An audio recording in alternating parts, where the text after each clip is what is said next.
qenë se certifikimi i mandateve ende nuk ka përfunduar, besoj që do presim një përgjigje të fundit edhe nga Komisioni Qendror i Zgjedhjeve për të parë si do procedohet edhe me shpërndarjen e mandateve. Keni shpresa reale se mund të merrni mandatin e 6 të Partisë Demokratike në Durrës?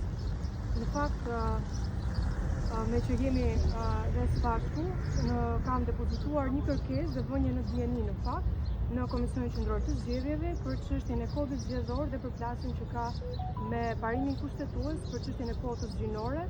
Është diçka të cilën e kam bërë duke parë dhe duke shqyrtuar me jurist dhe avokat për të parë dhe të çuar deri në fund zbatimin e ligjit në fakt, i cili është parimi kushtetues për shpërndarjen e mandatit. A do ta ndjeni deri në gjykatën kushtetuese këtë ankesë e mirëzëfimit të KQZ-së dhe më pas sigurisht në shkallët e tjera të KQZ-së?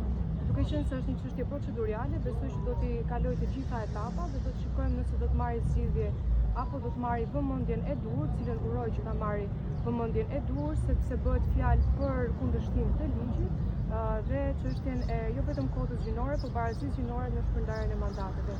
Ne do të ndjekim të gjitha etapat që duhet për ta çuar deri në fund. Faleminderit.